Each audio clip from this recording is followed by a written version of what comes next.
नमस्कार दोस्तों, मैं हूं अनीता सिंह। दोस्तों, खेती में अच्छी पैदावार के लिए सबसे पहले सीढ़ी होती है कि फ्लोरिंग ज़्यादा आनी चाहिए, फ्लावर्स ज़्यादा मात्रा में आने चाहिए और ज़्यादा मात्रा में फ्लावर्स आएंगे तभी फल सेट ज़्यादा होंगे और उत्पादन अच्छा मिलेगा। लेकिन दोस्तों, अभी किसान भाइयों को सबसे बड़ी समस्या यही आ रखी है कि या तो फूल आ रहे हैं, कम आ रहे हैं या ड्रॉप हो रहे हैं। फ्लावर ड्रॉपिंग की समस्या बहुत ज़्यादा देखने को मिलती है।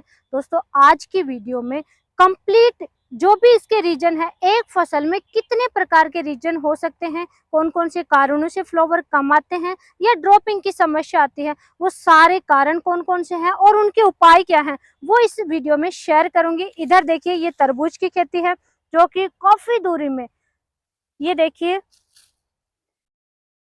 7-8 एकड़ में तरबूज की खेती की जा रही है। उधर खरबूजे की खेती है। उधर आगे दोस्तों प्याज की खेती की जा रही है, वो भी मल्चिंग पेपर पे बिल्कुल यूनिक तरीके से, बहुत ही अच्छा। आगे बैक टू बैक और भी वीडियो आएंगे। इधर ये जुगनी की क्रॉप है, ये देखिए कहीं कोई समस्या नहीं है, हार्वेस्टिंग पे है ये देखिए कमाल के फ्रूट लगे हुए हैं। उधर मेरे पीछे आप देख रहे होंगे मिर्च की क्रॉप है जो कि बिल्कुल स्वस्थ है, बेशुमार मिर्च लगी हुई है। तो दोस्तों, सब्जियों की खेती आप किसी भी टाइप की, चाहे मिर्च, टमाटर, लौकी, तोरी, करेला, भिंडी, तरबूज, खरबूज, कोई भी खेती करें, फ्लोरिंग के लिए, ज्यादा फ्लोरिंग के लिए क्या करना है, ज्यादा फल सेट के लिए क्या करना है और समस्या आ रही है तो क्यों आ रही है, वो डिटेल जानकारी के लिए वीडियो के अंत तक जरूर बने रहें। सबसे पहले बात करेंगे दोस्तों, फ्लावर ड्रॉप क्यों होते हैं, वो क्या कारण है। तो सबसे जो मेन रीजन है वो है दोस्तों पानी।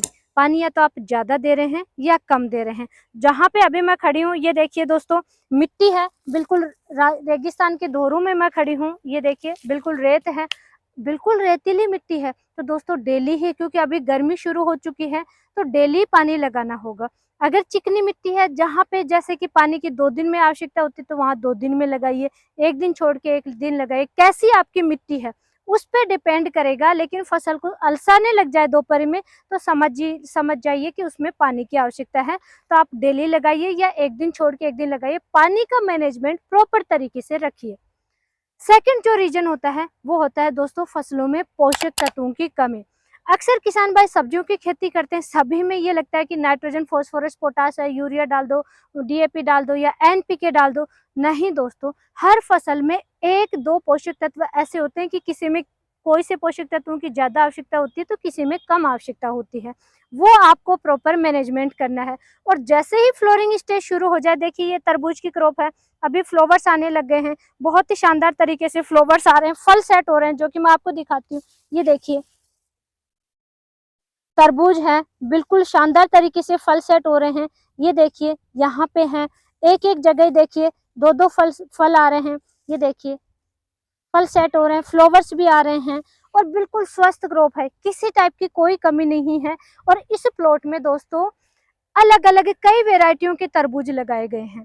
तो ये फल सेट हो रहे हैं, फ्लोरिंग स्टेज है। ऐसे समय में आपको जो पोषक तत्व मैं बताऊंगी वो आपको कंप्लीट पूर्ति करके रखनी है। सबसे मेन होता है फास्फोरस, पोटास, उसके बाद में कैल्शियम, बोरोन, जिंक। इनकी बिल्कुल भी डिफिशियंसी नहीं आनी चाहिए। और जैसे खीरा वगैरह है, कुछ क्रॉप है जिनमें मैग्नीशियम की कमी आती है, कुछ क्रॉप होते हैं जिनकी पत्तियां बिल्कुल हरी नहीं होती हैं, पीलापन रहता है, आयरन की कमी है, तो आपको उसमें फेरस भी देना है। तो इस तरीके से दोस्तों phosphorus, potash, calcium, boron, zinc, magnesium और आयरन, इनकी कमी नहीं होनी चाहिए। अब जो माइक्रोन्यूट्रिएंट है, सूक्ष्म पोषक तत्व, उनकी आवश्यकता कम होती है और कैल्शियम, फास्फोरस है, पोटास है, इनकी आवश्यकता थोड़ी ज्यादा होती है। नाइट्रोजन की भी कमी नहीं होनी चाहिए, लेकिन फ्लोरिंग स्टेज में भरपूर मात्रा में नाइट्रोजन आपको नहीं देना है, नहीं तो बढ़वार हो जाएगी, फ्लावर्स कम आएंगे। तीसरा जो कारण होता है दोस्तों फल कम आने के या ड्रॉप होने के, वो कारण है दोस्तों रोगों का अटैक। रोगों का अटैक भी बहुत ज्यादा होता है और फ्लोरिंग स्टेज के लिए सबसे बेस्ट सब्जियों में दोस्तों कोई भी रोगों का अटैक अगर आपको समझ में नहीं आ रहा है कि आपको क्या करना है, तो बिना सोचे समझे रोको एक ऐसा फंगिसाइड है कि उसका कभी भी आप स्प्रे कर सकते हैं।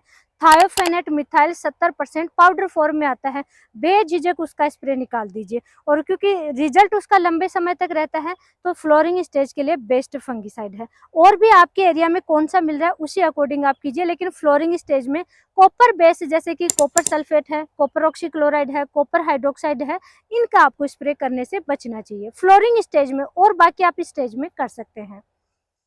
फोर्थ रीजन है दोस्तों, चौथा जो कारण है आपकी फसल में इंसेक्ट का अटैक ज्यादा है। रस चूसने वाले जैसे थ्रिप्स है, एफिड्स का अटैक बहुत ज्यादा हो रहा है इस टाइम।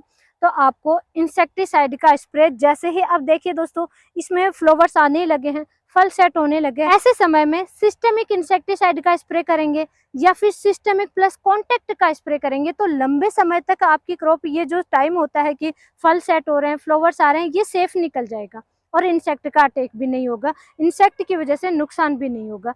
तो ऐसे समय में दोस्तों 3 बेस्ट इंसेक्टिसाइड इस वीडियो में मैं कवर करूंगी। बहुत सारे हैं लेकिन वीडियो लेंथी हो जाएगी, इसलिए मैं 3 ही इंसेक्टिसाइड इस वीडियो में कवर करूंगी। सबसे पहले आप यूज कर सकते हैं दोस्तों डव एग्रो साइंस का डेलिकेट इंसेक्टिसाइड, जो कि बहुत ही है, लंबे समय तक रिजल्ट मिलता है।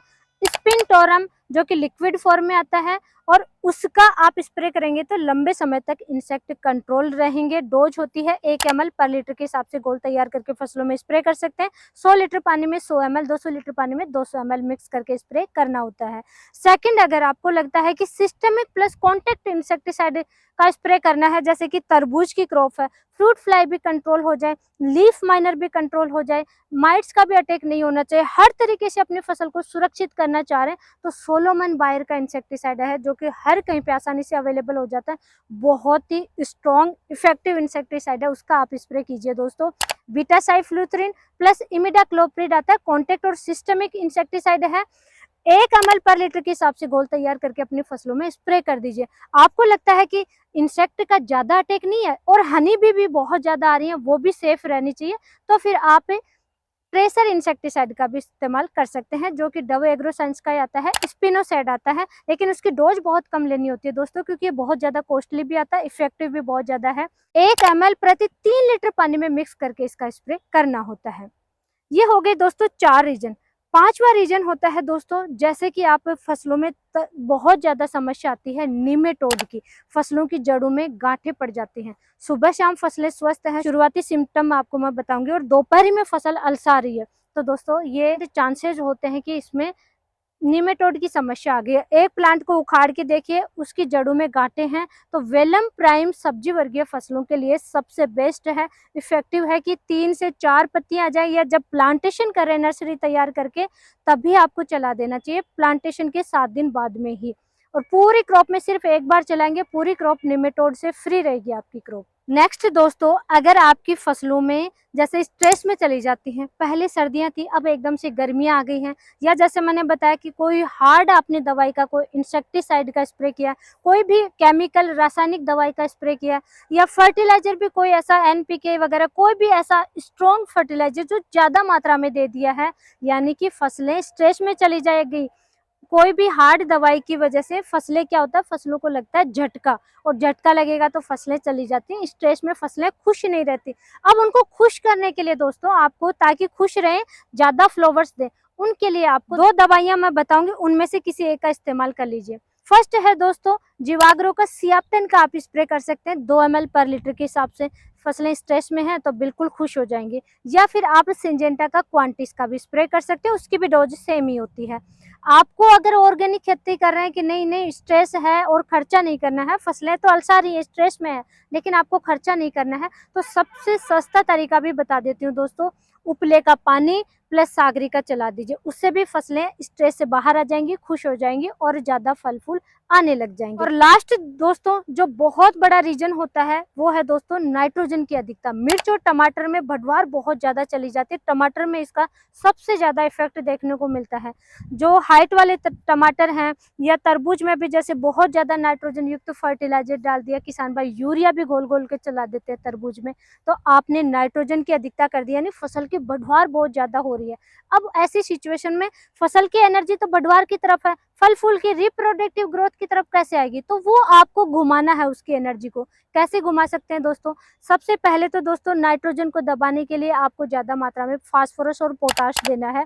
एनपीके 05234 या 0050 दीजिए। सेकंड दोस्तों, बढ़वार को कंट्रोल करने के लिए एक बार आपको पीजीआर का इस्तेमाल करना है। सबसे पहले तो दोस्तों, क्योंकि बढ़वार बहुत ज्यादा नहीं है लेकिन फ्लावर्स भी ज्यादा आने चाहिए, उसके लिए आप लिहोसिन का इस्तेमाल कर सकते हैं। ये सेफ पीजीआर है जिसमें आता है क्लोरमेक्वेट क्लोराइड 1 ml पर लीटर के हिसाब से अपनी फसलों में स्प्रे कर दीजिए। दोस्तों अगर लिहोसिन आपके एरिया में अवेलेबल नहीं हो रहा है तो आप घरडा का चमत्कार का भी इस्तेमाल कर सकते हैं। सभी प्रकार की सब्जी वर्गीय फसलों में इसका भी इस्तेमाल किया जाता है, सेफ पीजीआर है। मैपिक्वेट क्लोराइड इसमें आता है, 1 ml पर लीटर के हिसाब से घोल तैयार करके अपनी फसलों में स्प्रे कर दीजिए। और स्पेशली दोस्तों टमाटर में बहुत ज्यादा ग्रोथ हो गई है, हाइट बहुत ज्यादा चली गई है, सिर्फ टमाटर में आप यूज कर सकते हैं दोस्तों, प्लानोफिक्स भी इस्तेमाल कर सकते हैं। स्पेशली अगर तरबूज की क्रॉप है, खरबूजे की क्रॉप है, मिर्च है या फिर इस टाइप की चुकनी वगैरह है और किसी भी सब्जी वर्गीय फसलों में दोस्तों प्लानोफिक्स का इस्तेमाल नहीं करना है। अगर डोज कम भी रखिए ना तब भी तरबूज की क्रॉप तो बिल्कुल खत्म ही हो जाती है प्लानोफिक्स से। प्लानोफिक्स का दोस्तों बहुत ज्यादा यूट्यूब पे या फिर हर जगह हम देखते हैं किसान भाइयों में चर्चा होती है क्योंकि ये कम प्राइस में आता है, लेकिन दोस्तों इसका साइड इफेक्ट बहुत ज्यादा होता है। सिर्फ टमाटर की क्रॉप में आप इसका इस्तेमाल कीजिए, सब्जी वर्गीय फसलों में डोज बहुत ध्यान से आपको यूज करना है। 1 ml प्रति 5 से 6 लीटर पानी में मिक्स करके स्प्रे करना है दोस्तों, और वो भी शाम को समय स्प्रे करना है। और जितने भी लिहोसिन है या जितने भी पीजीआर हैं, चाहे लिहोसिन है या चमत्कार है या प्लानोफिक्स है, ये पीजीआर इस्तेमाल करने से पहले फसल में पानी देना है और जितना लेट शाम को हो सके उतने लेट आपकी फसल में स्प्रे करना है, तभी साइड इफेक्ट से आप बच सकते हैं। पीजीआर का स्प्रे ऐसे ही आपको नहीं करना चाहिए।